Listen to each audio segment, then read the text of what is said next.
सहना भवतु सहनौ भुनक्तु सह वीर्यं करवावहै तेजस्विनावधीतमस्तु मा विद्विषावहै।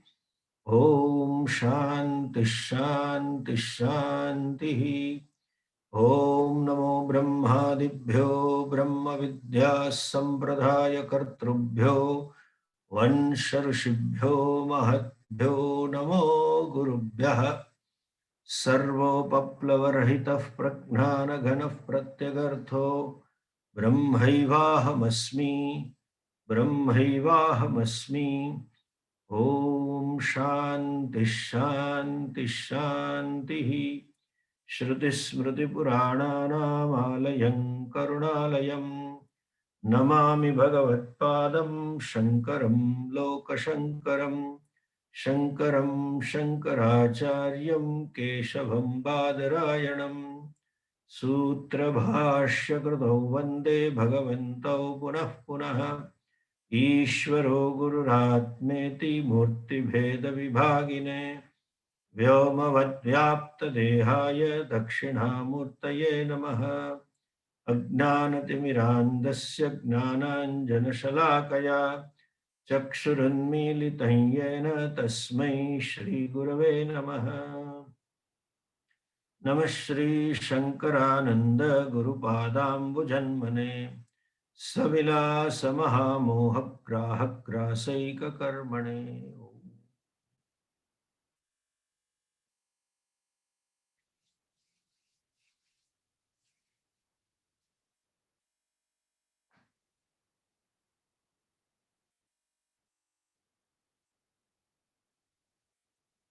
गई वखते आपणे चर्चा करी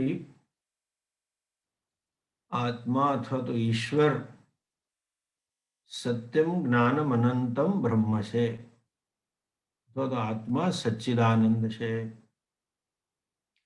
आ सच्चिदानंद आत्मा केवो छे? Self consciousness, self is consciousness. અને સાથે સાથે એમ પણ કહે છે કે આત્મા અનંત છે। હવે જો આત્માનો અર્થ હું થતો હોય અને હું અનંત હોઉં એ સમજીએ તો એનો અર્થ એવો થયો અનંતમાં અનંતતામાં બીજું કશું હોઈ ના શકે।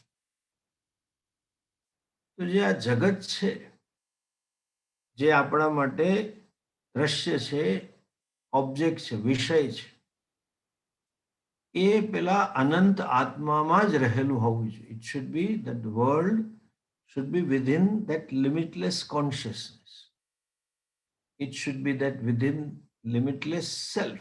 अनंत आत्मा अथवा तो आनंद आत्मा।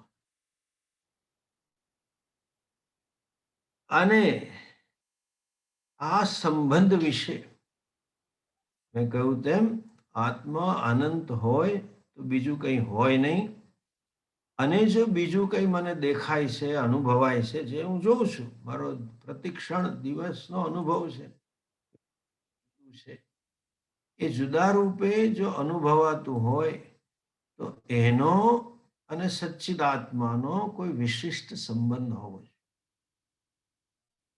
એ સંબંધ જ્યારે નથી સમજતા લોકો યથાર્થ રૂપે અને સાહજિક રીતે પોતાની જાતને પરિચ્છિન્ન માની લીધો છે અજ્ઞાનને લીધે, એક ઈશ્વરની પરિકલ્પના કરે છે, ઈશ્વરને ક્યાંક બેસાડી દે છે કોઈક દિવ્ય લોકની અંદર, કોઈક દિવ્ય ભૂમિની અંદર, અને ઈશ્વરને કંઈ કામે આપી દે છે।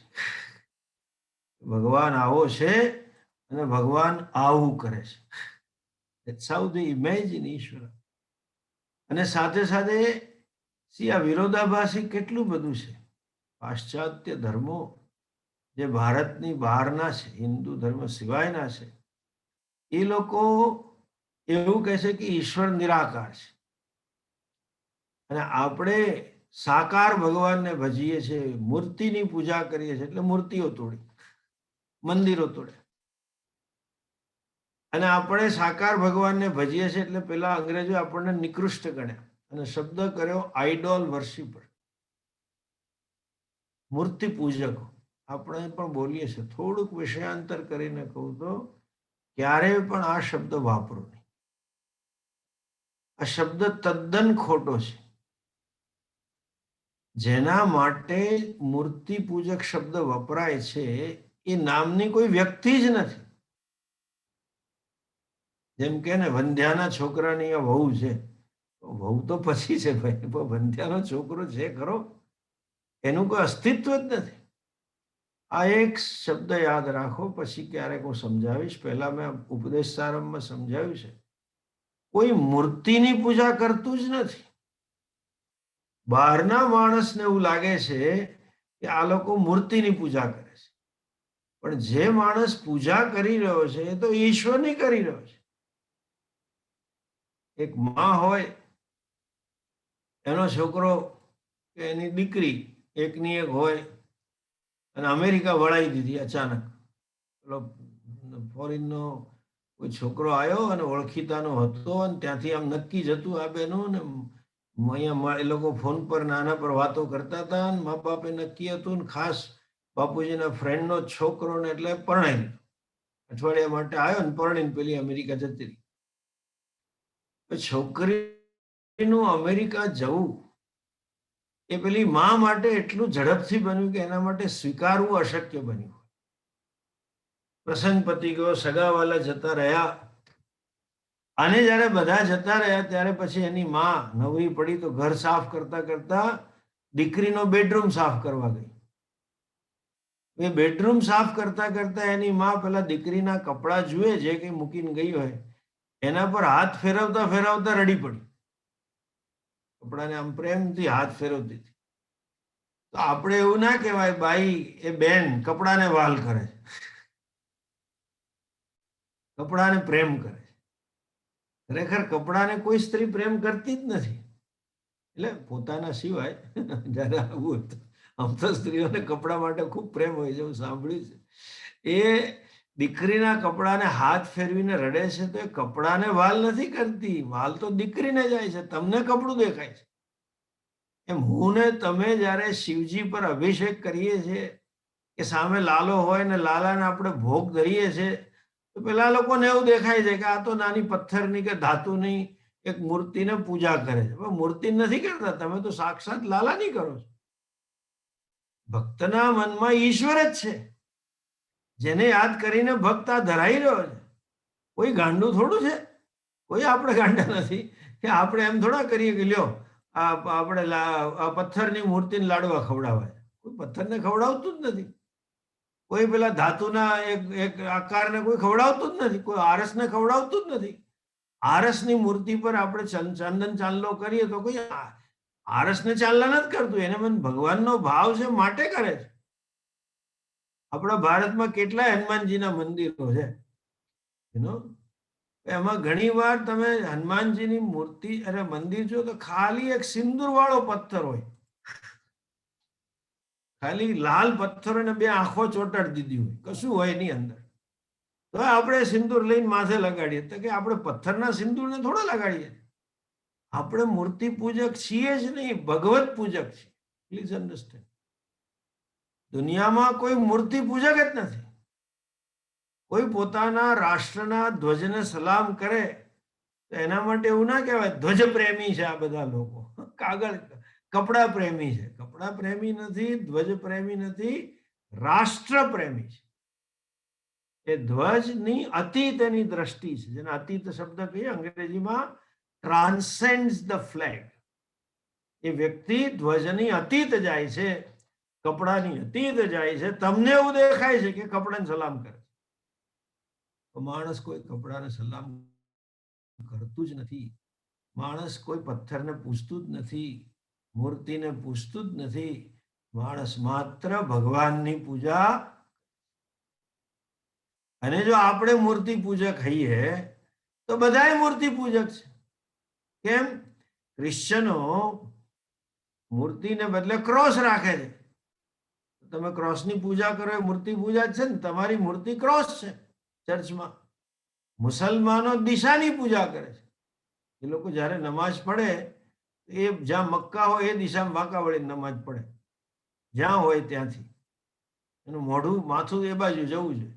તો તમારા માટે દિશા મૂર્તિ છે, પેલા માટે લાકડું મૂર્તિ છે, અમારા માટે પથ્થરની મૂર્તિ છે. બધા મૂર્તિ પૂજક છે. કોણ નથી મૂર્તિ પૂજક? જો તમે અમને એકલાને મૂર્તિ પૂજક કહેતા, ઈશ્વરના પૂજક.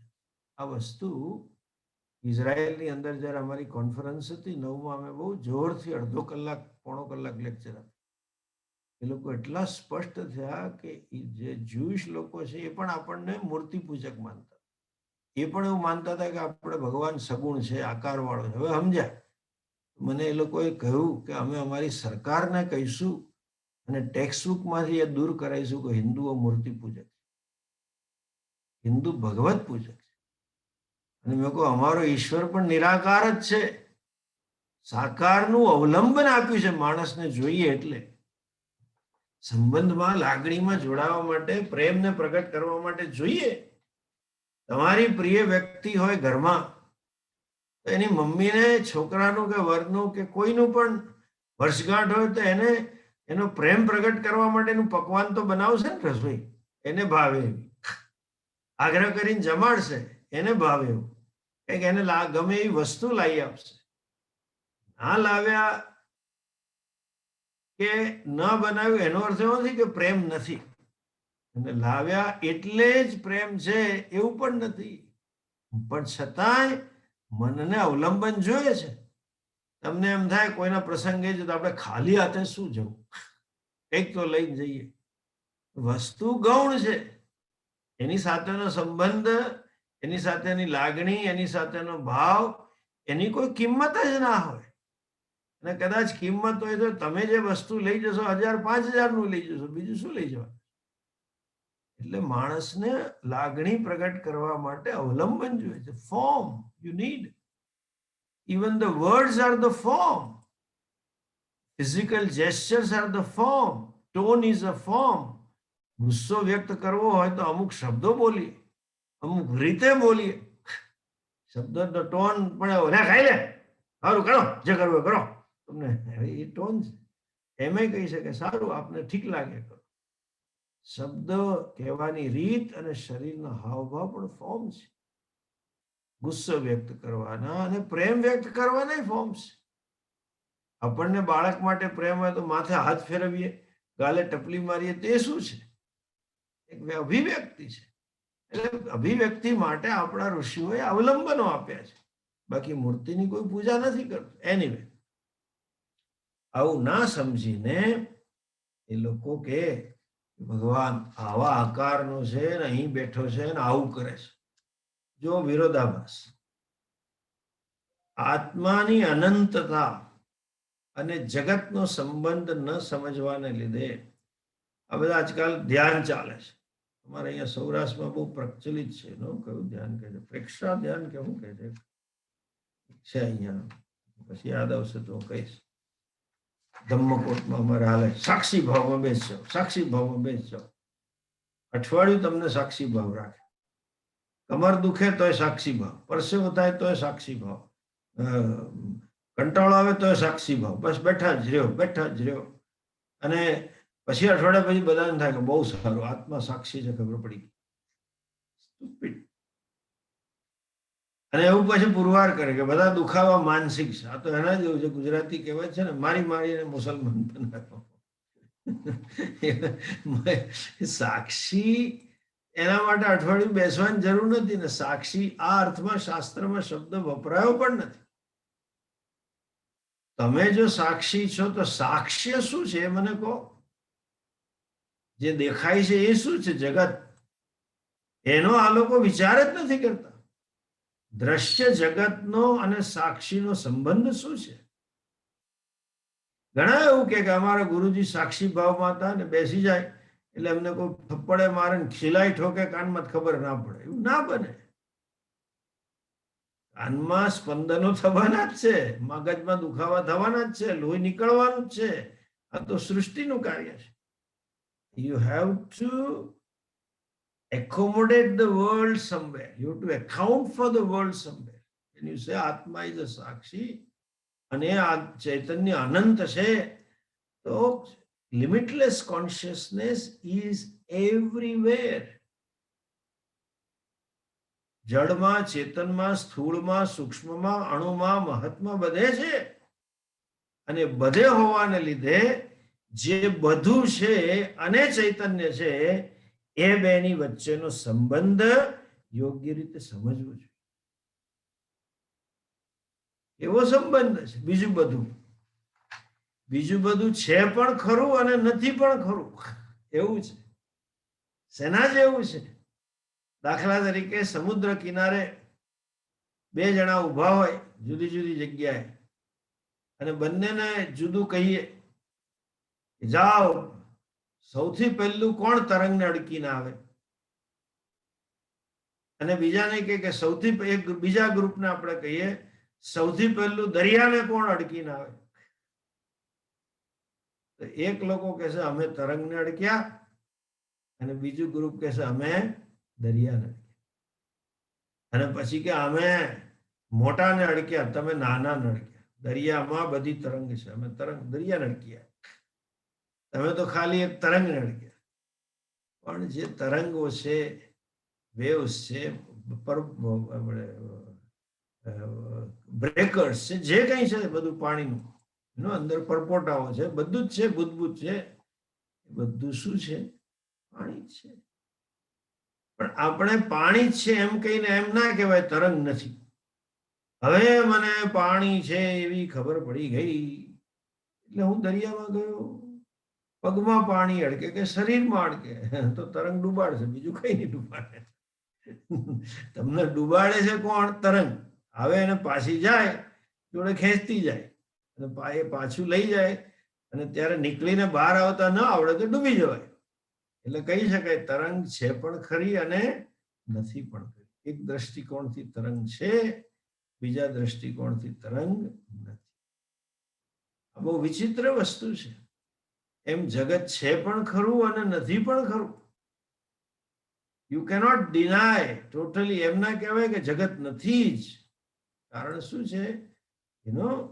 એના માટે આ અવિકારી અપરિચ્છિન્ન બ્રહ્મન સચ્ચિદાનંદ આત્મા, અવિકારી આત્મા, નિત્ય આત્મા, નિર્ગુણ આત્મા, નિરાકાર આત્મા, જન્મ કાળાતીત આત્મા, એને એ સામે આપણે કે હું નૈનમ છિંદંતી શસ્ત્રાણી, આવું બધું બહુ બોલ કરીએ, છાપામાં આવે એટલે આપણે એમ ટેસ્ટમાં પડી જઈએ. મનોબુદ્ધિ અહંકાર ચિત્તાની નાહમ નાહમ, એ આપણે ટેસ્ટમાં આવી જાય, નથી. But that is not enough. હું આ નથી, પણ જે મને દેખાય છે એ છે શું? એના માટે પ્રક્રિયા છે, એક મેથોડોલોજી છે. શું મેથોડોલોજી છે? એક સમજો કે એક રીત છે. રીત સમજાવવા માટેની રીતમાં જે કઈ વસ્તુ કહી હોય એ રીતમાં પ્રતિપાદિત વસ્તુ કે કહેલી વસ્તુ પ્રતિપાદિત કરવી એ ઉદ્દેશ્ય નથી. આવું સમજવાનું હોય કે 3 + 4 = 7, તો એ સમજાવવા માટે બાળકને એક પ્રક્રિયા આપવામાં આવે. શું આપવામાં આવે? પેલા લખોટા હતા ને આપણે ગણવાના, નાનપણમાં એવું હતું. અથવા તો એને કહે કે કનુ 3 મોસંબી લાયો અને મનુ 4 મોસંબી લાયો, બેની ભેગી કરીએ તો કેટલી થાય? એટલે પછી પેલો ગણે 4 ને 3 7. તાત્પર્ય 7 સમજવામાં છે. તાત્પર્ય એ નથી કે કનુ મનુ કેટલી લાયા. કનુ મનુ સિદ્ધ કરવાનું તાત્પર્ય નથી. કનુ મનુ મોસંબી લાયા કે મોસંબી જ લાવે છે કનુ મનુ, એ તાત્પર્ય નથી.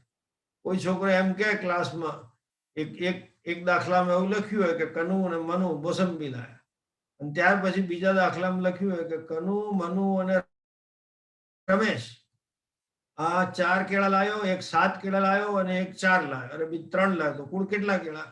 તો છોકરો ઉભો થઈને કે સાહેબ તમે તો આગળ કહ્યું હતું કે કનુ મોસંબી લાયો, અને હવે કેળા કેમ લાયો? એના જેવો આ પ્રશ્ન છે. પ્રક્રિયામાં જે કંઈ કહેવામાં આવે છે એ પ્રક્રિયામાં કહેલી વસ્તુ સિદ્ધ કરવી નથી.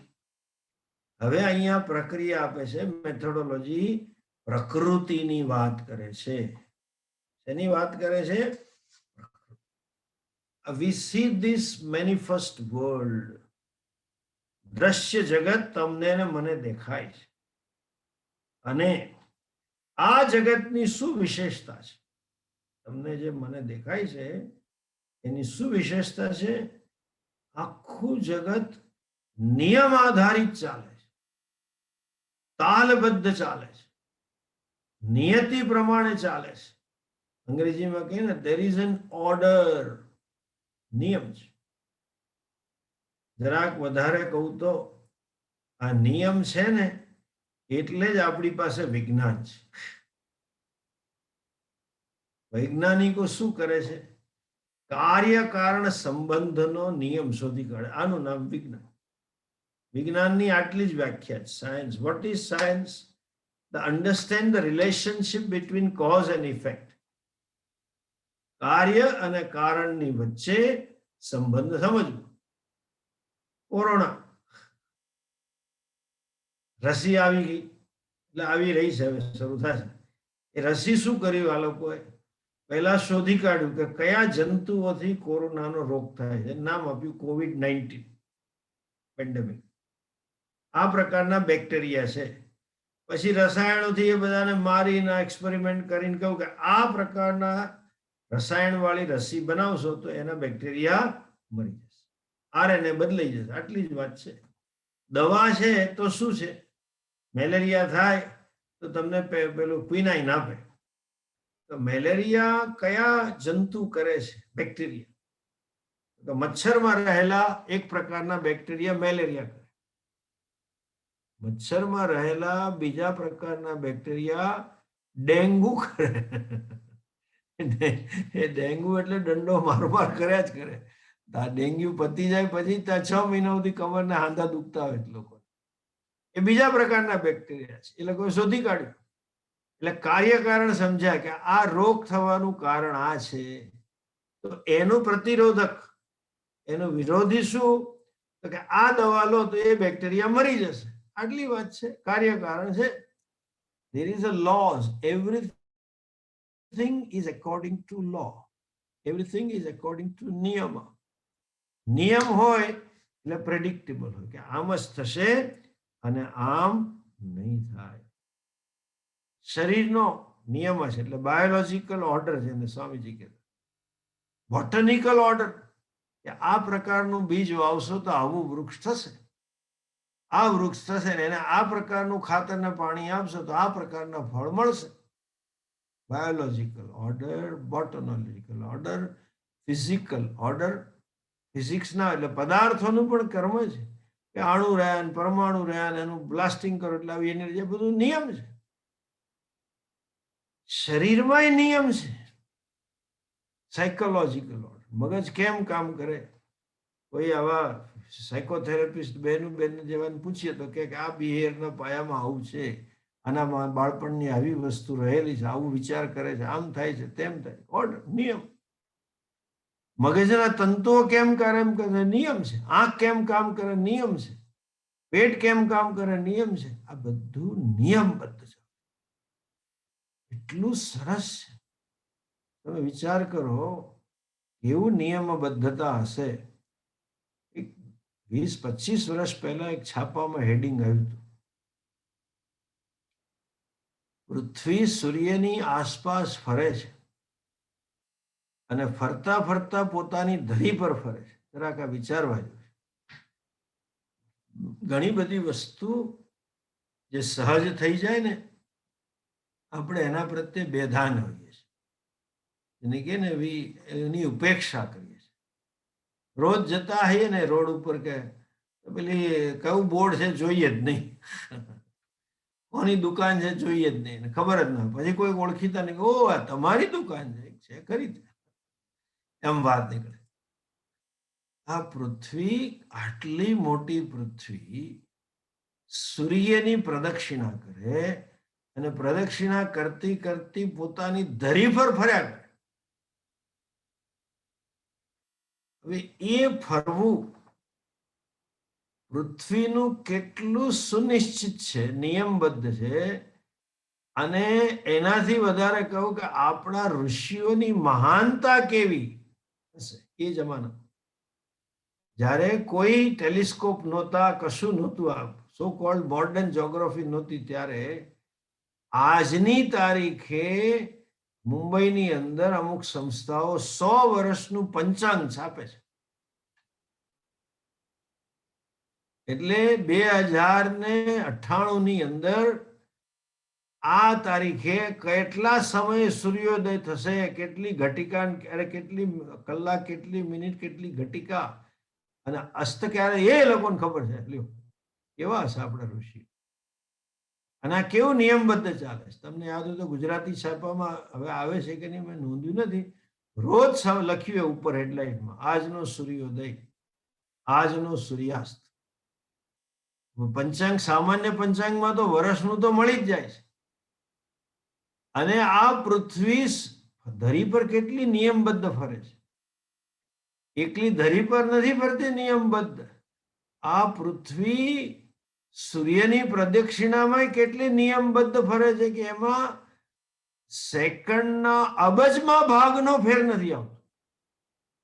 અબજમાં ભાગનો ફેર આવતો નથી. જો આ આખું તંત્ર એટલું સરસ ગોઠવાયું છે. સ્વામી દયાનંદજી કહે ને, you live in a multi star hotel. 5 star 7 star હોય ને, આકાશમાં જુઓ મલ્ટી સ્ટાર છે, ઇન્ફાઇનાઇટ સ્ટાર હોટલ છે. તમને ભગવાને અહીં જીવા આપ્યા છે, અનંત તારલાઓ છે. અને એનાથી વધારે આગળ એ બહુ સરસ ઓબ્ઝર્વેશન હતું એમનું, કે હોટલમાં તમે જાઓ તો ફોલ સીલિંગ હોય, અને આજકાલ બધા ફોલ સીલિંગમાં ફ્લોરોસન્ટ કંઈક ચોંટાડે, એટલે તમને રાતના આમ ચમકતું લાગે. છોકરાના રૂમમાં ખાસ આવું હોય, તમને બધું ચમકતું એ લાગે, લાઇટ આવે. હવે એકવાર ફોલ સીલિંગ કરી, અંદર વોલપેપર ચોંટાડ્યું તો આખી જિંદગી તો એ જ રહેવાનું છે. એ નવું કાઢો ત્યારે. ભગવાન તમારા, આપણે કેવા વીવીઆઈપી ગેસ્ટ છીએ કે રોજ સાંજે નવી ડિઝાઇનની ફોલ સીલિંગ ઊભી કરે છે. આખી રોજ સાંજે નવું મળે જ તમને. રોજ નવા પ્રકારનું તારાઓનું ગોઠવણી હોય છે.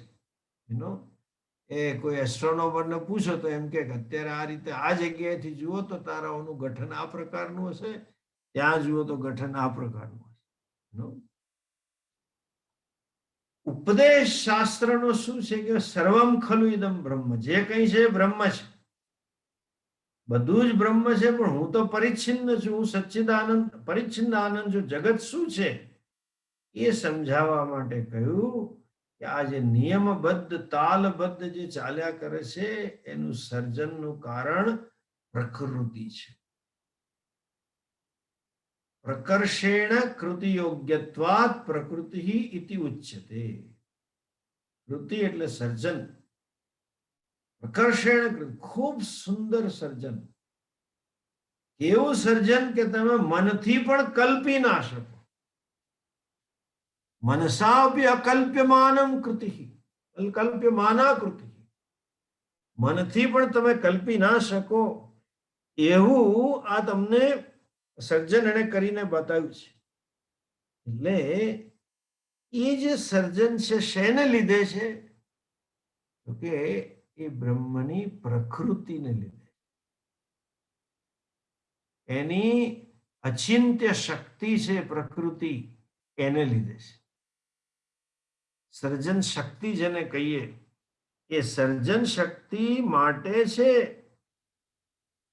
ઉપદેશ છે ઈશાવાસ્યમ ઇદમ સર્વ, સર્વમ ખલુ ઇદમ બ્રહ્મ.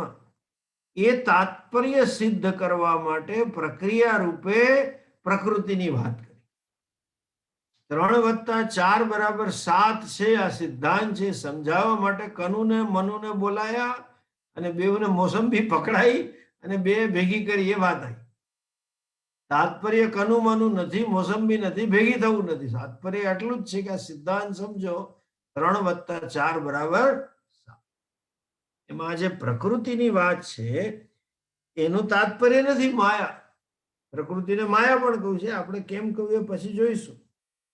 એ તાત્પર્ય નથી. આ સમજવું જોઈએ કે જેને લીધે આ જગત આવ્યું.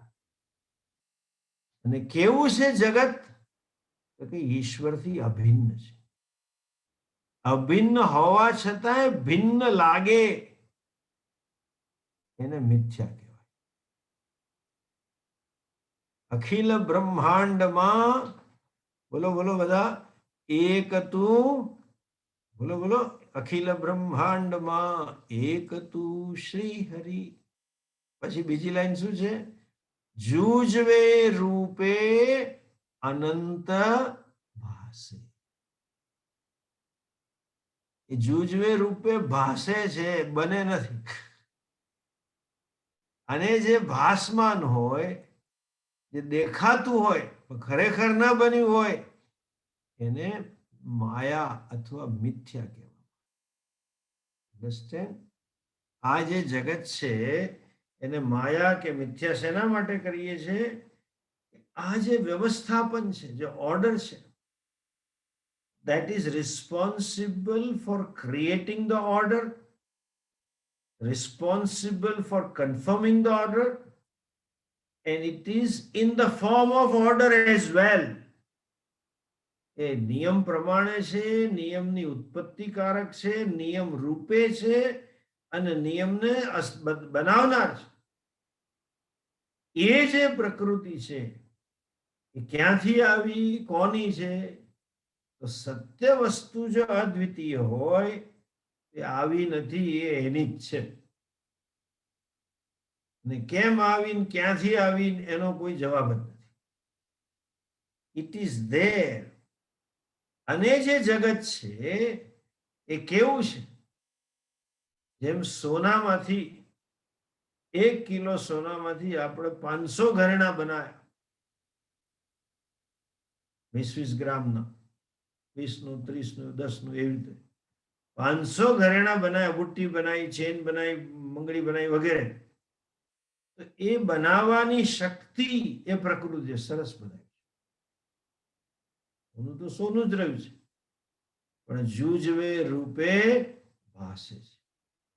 સોનું અત્યારે બંગડી રૂપે ભાસે છે, બુટ્ટી રૂપે ભાસે છે, ચૂની રૂપે ભાસે છે, વીંટી રૂપે ભાસે છે, ચેન રૂપે ભાસે છે, ઝાંઝરા રૂપે ભાસે છે. બન્યું નથી ચેન. હવે એ જે ભાસમાનપણું છે ને પછી એવું થયું. ચાલો ને બીજો દાખલો બરોબર છે. આપણે નાના હતા તો દરિયાની રેતીમાં ઘર બનાવતા હતા. છોકરાઓ મંદિર બનાવે, ઘર બનાવે, જે કંઈ બને ભીની રેતી કરીને બનાવે. તો ઘર શેમાંથી બનાવ્યું? તો કે રેતીમાં. અને પછી ઘરને લાત મારીને વીખી નાખે, એટલે પાછું શું થઈ ગયું? રેતી થઈ. એમ પેલા 500 ઘરેણા શેમાંથી બનાયા? સોનામાંથી. અને પછી બધા ઘરેણા ઓગળીને પાછું કિલો સોનું કરી નાખ્યું. એટલે શું થયું? જે રેતી ઘર બની એ પાછી રેતી બની ગઈ. પણ કયું ઘર? ઘર બન્યું નથી, રેતી ઘર રૂપે ભાસે છે. સુવર્ણ ઘરેણા રૂપે ભાસે છે. It appears as a chain and a bangle and a ring and earring and nose ring, etc.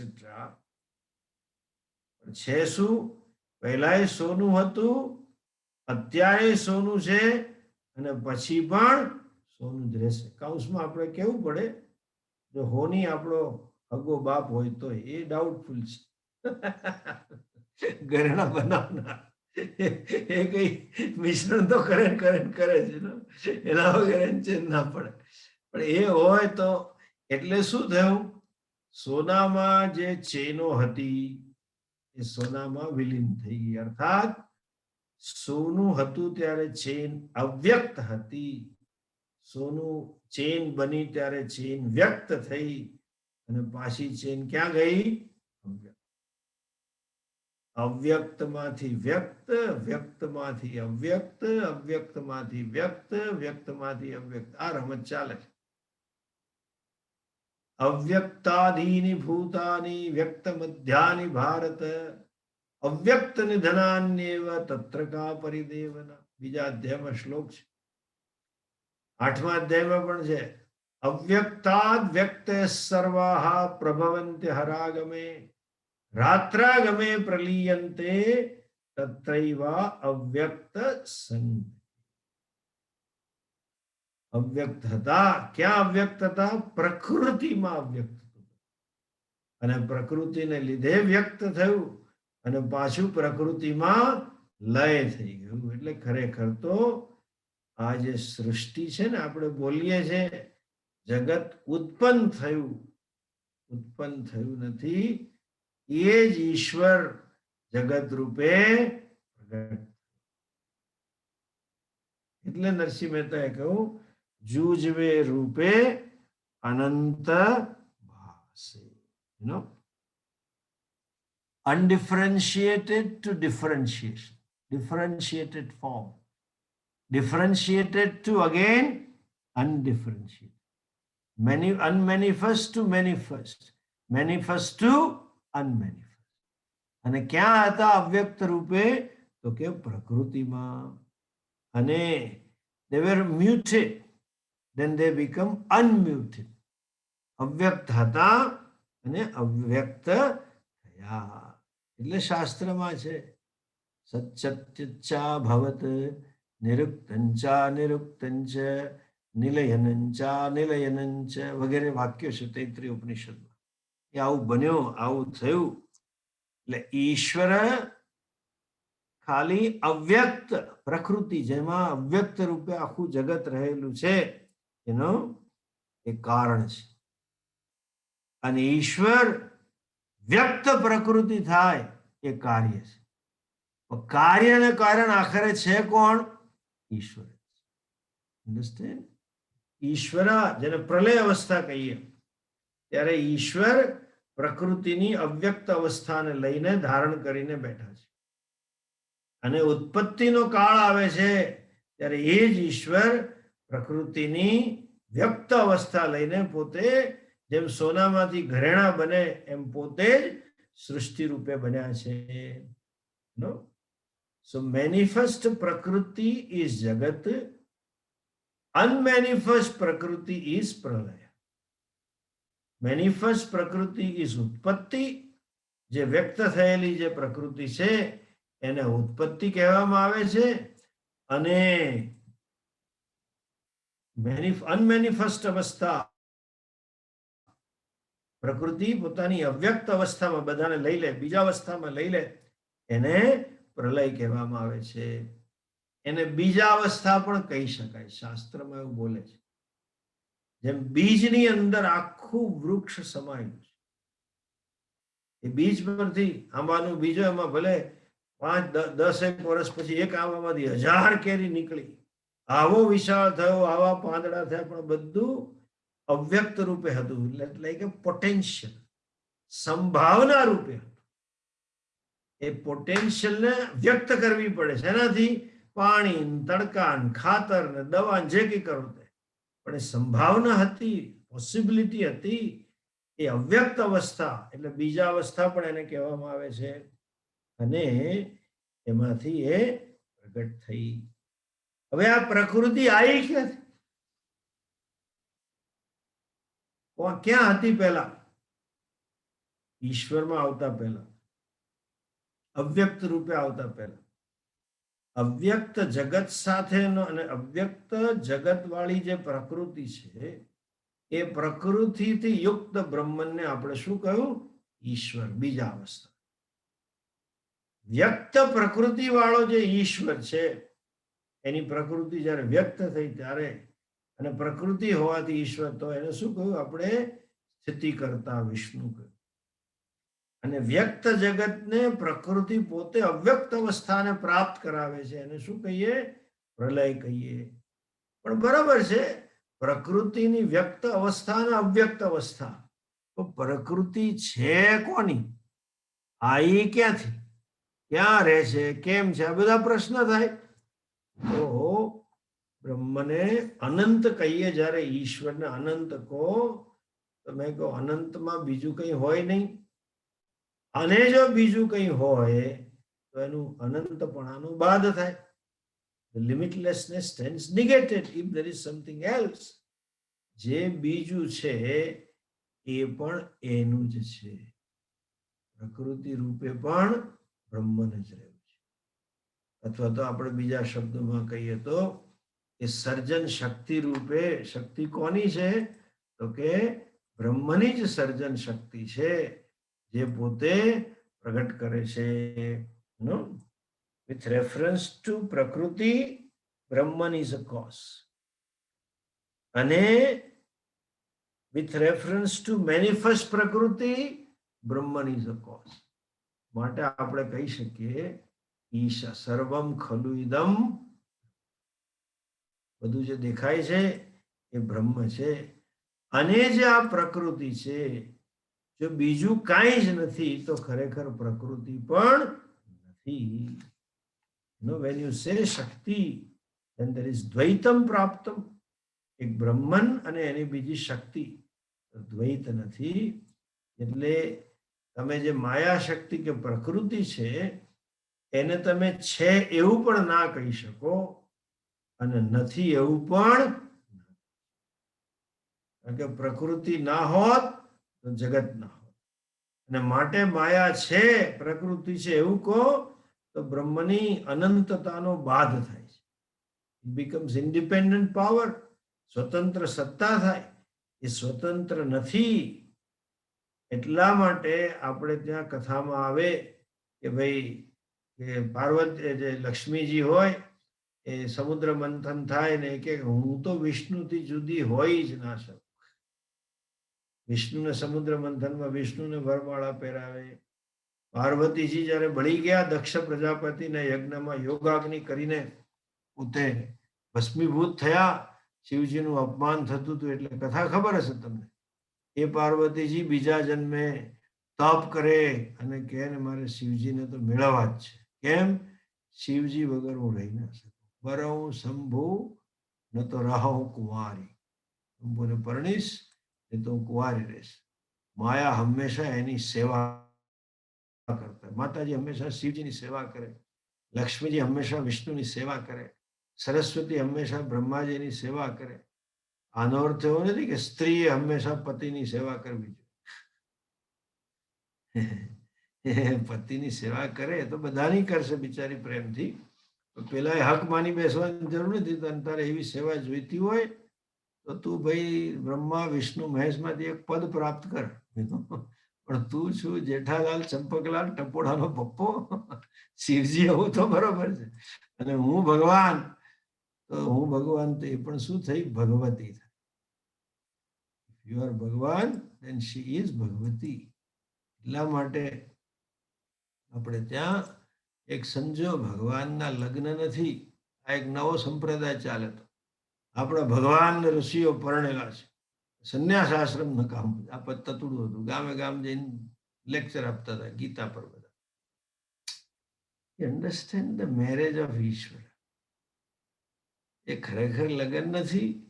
લોકોને એમ થાય પાછા બીજા કથાકારો કે ભગવાનને એકલું લાગતું હતું ને તો ભગવાને છોકરા ઉત્પન્ન કર્યા. એટલે એને એકલું લાગે તો ભગવાન હેનો કહેવાય? આવું કેમ કોલિંગ ભગવાન કે એને કંપનીની જરૂર પડે? એનો અર્થ એવો થયો કે પરતંત્ર થયો, depends on somebody else for happiness. અને એ પર સુખ માટે કોઈના પર આધાર રાખતો એનો અર્થ એવો થયો કે આનંદ સ્વરૂપ નથી, પરિચ્છિન્ન છે. Is nonsense. જે ભગવાનની પત્ની છે એ પ્રકૃતિનું પ્રતીક છે.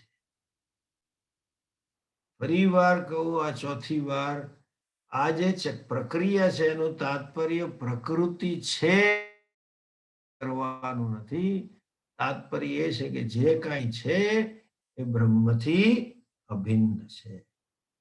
પ્રકૃતિ નથી પણ એવું ના કહેવાય. પ્રકૃતિ ના હોય તો જગત કેવી રીતે આટલું આવ્યું? અને પ્રકૃતિ છે એવું પણ ના કહેવાય, કારણ કે એવું કહો તો બ્રહ્મથી જુદી થઈ, દ્વૈત થયું અને બ્રહ્મ પરિચ્છિન્ન થયું. એટલા માટે માયા માટે એટલા માટે એને માયા કહ્યું. બીજો શબ્દ છે સદ અસદભ્યામ અનિર્વચનીય. સત્ય નથી ને અસત્ય નથી, માટે કેવું છે? અનિર્વચનીયમ. એની કોઈ કેટેગરી પાડી શકાય એવું નથી, અને જેનું કોઈ વિભાગીકરણ ન થઈ શકે, કેટેગરી ન થઈ શકે, એને કહેવાય માયા અથવા મિથ્યા. આકાશમાં દેખાતું, ગઈ વખતે મેં દાખલો આપ્યો હતો, અંતરિક્ષમાં દેખાતું ગોળાકારનું આકાશ અને એ બાજુ ભૂરા રંગનું આકાશ નથી એવું નથી કહેવાતું, કારણ કે અનુભવાય છે, જોવાય છે, તમે રોજ જોઈ શકો છો, રોજ અનુભવી શકો છો. અને છે એવું પણ નથી કહેવાતું, કારણ કે ખરેખર છે નહીં. Refraction of the sun rays, સૂર્યના કિરણોનું વક્રીભવન થવાથી, તો જેના ટેકનિકલી કહેતો ઓપ્ટિકલ ઇલ્યુઝન છે. ખરેખર આકાશ છે નહીં, પણ છે નહીં કરીને એવું ના કહેવાય આકાશને નથી એવું ડિસમિસ ના કરે. એટલે આવું જે વચ્ચેનું હોય, છે ખરું નથી ખરું, નથી ખરું છે ખરું, એવું જે હોય એને મિથ્યા અથવા માયા કહેવામાં આવે. અને એ જે પ્રકૃતિ છે એને માટે બીજો શબ્દ છે માયા. આટલી લાંબી ચર્ચા એટલા માટે મેં કરી છે કે હવે માયા વિશે કહેશે, માયાની સ્વરૂપ વિશે કહેશે, ત્રિગુણાત્મિકા છે, એના 3 ગુણોનું કાર્ય કહેશે, બધું કહેશે. પાયામાંથી સમજી જાઓ કે માયા પણ ખરેખર સિદ્ધ કરવાનું તાત્પર્ય એક પ્રક્રિયાના ભાગ રૂપે છે. ટુ એક્સપ્લેન જે મારાથી જુદું છે, જુદું નથી, અથવા તો એ સમજાવવા માટે કે જે જુદું દેખાય છે એ શું છે, મિથ્યા છે, અથવા જુદાપણું કેવું છે, માયાને લીધે છે, વાસ્તવિક ભેદ નથી, એ સમજાવવા માટે પ્રકૃતિને ઇન્ટ્રોડ્યુસ કરી. અને પ્રકૃતિને ઇન્ટ્રોડ્યુસ કર્યા પછી પ્રકૃતિના સ્વરૂપનું વગેરેનું વર્ણન છે, પણ તાત્પર્ય પ્રકૃતિ એ નથી, પ્રકૃતિના ગુણોય નથી, તાત્પર્ય સર્વમ ખલુ ઇદમ બ્રહ્મ એ છે. જે કંઈ દેખાય છે, અનુભવાય છે, એ ઈશ્વરથી અભિન્ન છે. એ તાત્પર્ય છે. સૃષ્ટિની ઉત્પત્તિ, સ્થિતિ અને લયની પણ શાસ્ત્રમાં જ્યારે ચર્ચા છે, તો તાત્પર્ય એ નથી કે ઉત્પત્તિ થઈ ને લય થયું, સ્થિતિ થઈ. તાત્પર્ય એ છે કે ભાઈ ખરેખર કશું ઉત્પન્ન થયું.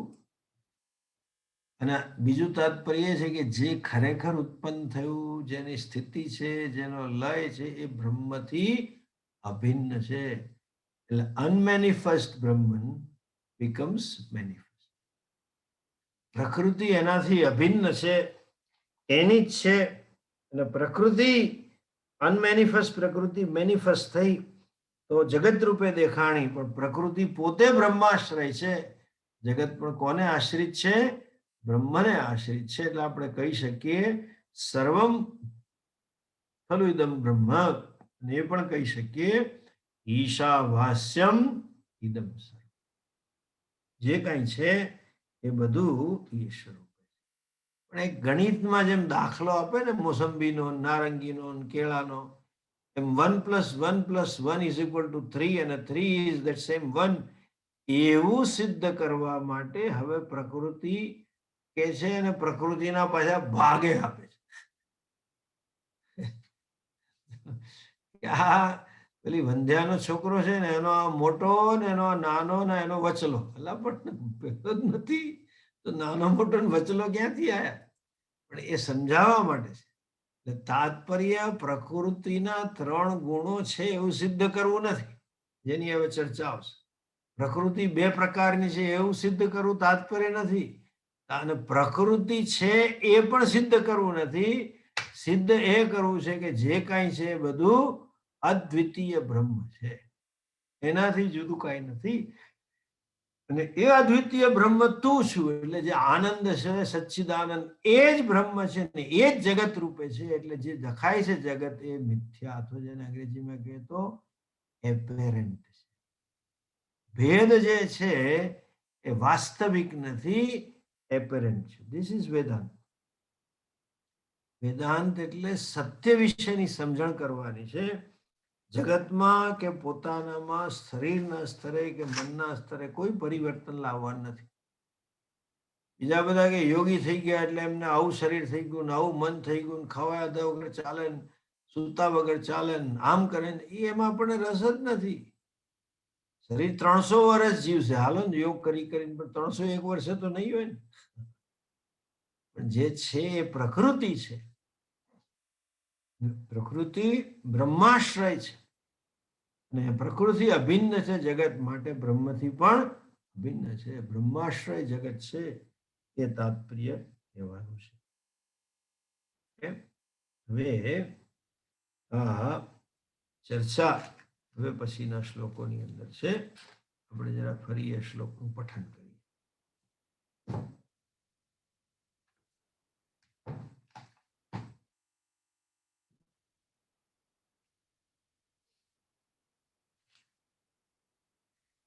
चिदानंदमय ब्रह्म, चिदानंदमय ब्रह्म प्रतिबिंब समन, सॉरी 15मो श्लोक, 15मो श्लोक. चिदानंदमय ब्रह्म, चिदानंदमय ब्रह्म प्रतिबिंब समन्विता, प्रतिबिंब समन्विता तमोरजः सत्त्वगुणाः, तमोरजः सत्त्वगुणाः प्रकृतिर्द्विविधा च सा, प्रकृतिर्द्विविधा च सा.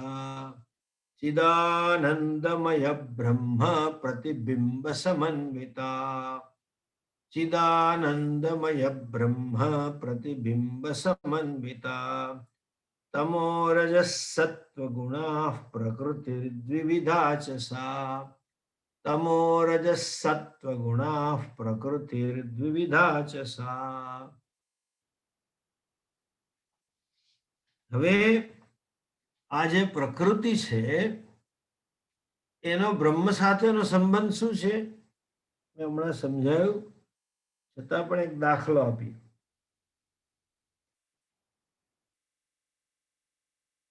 શું દાખલો છે? સ્વપ્ન મારું, હું સ્વપ્નનું સર્જન કરું છું, સ્વપ્નની ઉત્પત્તિ કરું, સ્વપ્નની સ્થિતિ કરું ને સ્વપ્નનો લય કરું.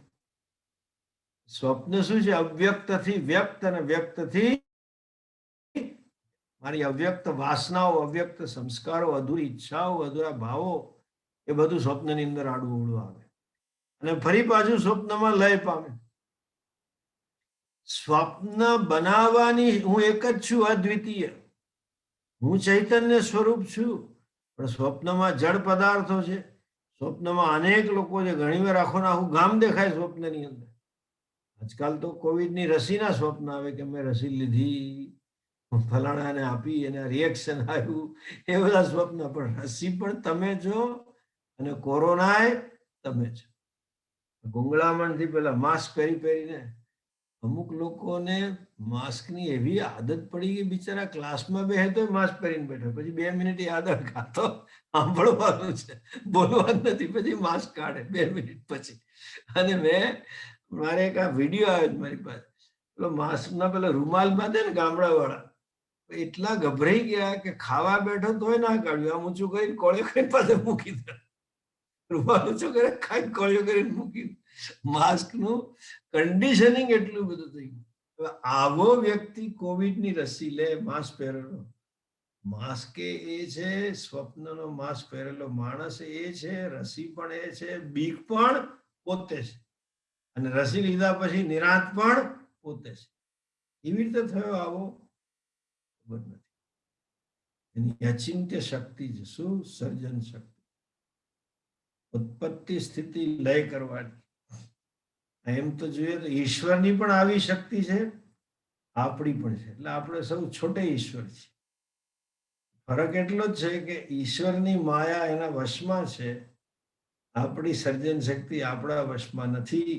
એટલે અણગમતા સ્વપ્ન જોઈએ છે.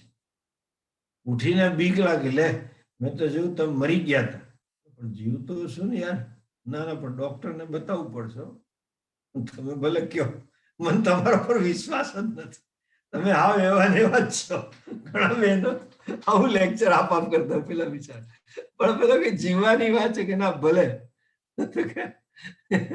એનીવે, એ જે શક્તિ છે એની મારી, એ ક્યાં છે? મારી સાથે છે કાયમ? તો કે નથી. મારી સાથે નથી તો કે છે, ના હોત તો સ્વપ્ન ના હોત, અને કાયમ હોત તો ધોળે દિવસે પણ આવું બધું દેખાવું જોઈએ ને આપણને, ચાલતા ચાલતા દેખાવું જોઈએ. અને જો એવું દેખાવા માંડે તો સમજી જવું કે આપણે જામનગર અથવા કારેલી બાગ કે થાણાની હોસ્પિટલના પેશન્ટ થઈ ગયા. એના માટે એટલે આને એ માયા શક્તિને અચિંત્ય શક્તિ. હવે એ અચિંત્ય શક્તિ સર્જન કેવી રીતે કર્યું એનું મોડેલ આપે છે.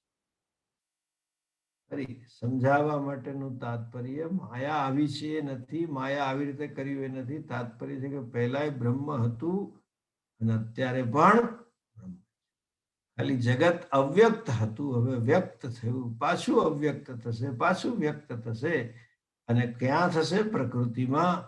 વિથ રેફરન્સ ટુ જગત પ્રકૃતિ is a cause, and with reference to Prakriti, Brahman is a cause, and therefore the cause of Jagat is also. Yeah. સ્વપ્નના દ્રષ્ટિકોણથી મારી સર્જન શક્તિ કારણ રૂપા છે, સ્વપ્ન બનાવવાની મારી તાકાત. પણ એ શક્તિના દ્રષ્ટિકોણથી વાત કરીએ તો આવી ક્યાંથી? મારી જ છે, હું મારે આશ્રિત છે, મારા વગર એનું કોઈ અસ્તિત્વ નથી. તો એનો અર્થ શું થયો? કે હું જ જગત છું, બ્રહ્મ જ જગત રૂપે છે, હું જ મારી સર્જન શક્તિ રૂપે છું, માયા રૂપે છું, જેથી સ્વપ્ન બનાવું છું. એમ ઈશ્વર જ એની સર્જન શક્તિ પ્રકૃતિ રૂપે છે, જેથી જગત બનાવે છે. એટલે પ્રકૃતિ જગતને કોણે બનાવ્યું? તો કે પ્રકૃતિ. પ્રકૃતિને કોણે બનાવી? તો કે ઈશ્વરે. માટે આખરે જગતનો કર્તા કોણ છે? ઈશ્વર છે. બટ લખવું પડે થ્રુ પ્રકૃતિ, વાયા, ડાયરેક્ટલી નહીં. ડેટુર છે, વાયા જાય. રાજા હોય ને, એને કોઈ મળવા આવે તો મંત્રીને કહે, એને કહી દો કે રાજા સાહેબ આવું પૂછે છે. એટલે પછી મંત્રી કહે કે રાજા સાહેબ આવું પૂછે છે. પછી પેલો એ જવાબ આપવાનો મંત્રી, મંત્રી રાજાને કહે. એમ પ્રકૃતિ દ્વારા ઈશ્વર સર્જક સ્થિતિ લય કરતા છે. અને પ્રકૃતિ કોની છે? એની અચિંત્ય શક્તિ. હવે કહે છે કે આ પ્રકૃતિ બે પ્રકારની, દ્વિવિધા, બે કેટેગરી છે. એનું સ્વરૂપ કેવું છે? તો કે તમો રજસ સત્વ ગુણા પ્રકૃતિ. તમસ, રજસ અને સત્વ ગુણ વાળી ત્રણ ગુણ એ જ એની પ્રકૃતિનું સ્વરૂપ છે. અને આ પ્રકૃતિ કેવી છે? ચિદાનંદમય બ્રહ્મ પ્રતિબિંબ સમન્વિતા. ચિદાનંદ સ્વરૂપ બ્રહ્મના પ્રતિબિંબથી યુક્ત છે. આ બધા શબ્દો સમજશું નેક્સ્ટ ટાઈમ. પછી શ્લોક જોઈશું. Shastra has to be understood properly. યોગ્ય રૂપે સમજવા પડે. બધા પ્રવચનો ઠોક ઠોક કરતા હોય છે, પણ જગત મારાથી જુદું નથી ને જે જુદું છે મિથ્યા છે સમજવું જોઈએ. પ્રકૃતિ પ્રતિબિંબ શું છે સમજવું જોઈએ. આ એક પ્રક્રિયા છે. પ્રક્રિયા એટલે methodology to explain. That's not a real reflection. બ્રહ્મ પ્રતિબિંબ endowed with the reflection of Brahm. નવું ટ્રાન્સલેશન કરે. ઇટ્સ નોટ અ તાત્પર્ય. આવતી વખતે આ શ્લોક સમજશું એટલે ખ્યાલ આવશે. ઓમ પૂર્ણમદઃ પૂર્ણમિદં પૂર્ણાત પૂર્ણમુદચ્યતે પૂર્ણસ્ય પૂર્ણમાદાય પૂર્ણમેવાવશિષ્યતે. ઓમ શાંતિ શાંતિ શાંતિ. હરિ ઓમ શ્રી ગુરુભ્યો નમઃ. હરિ ઓમ.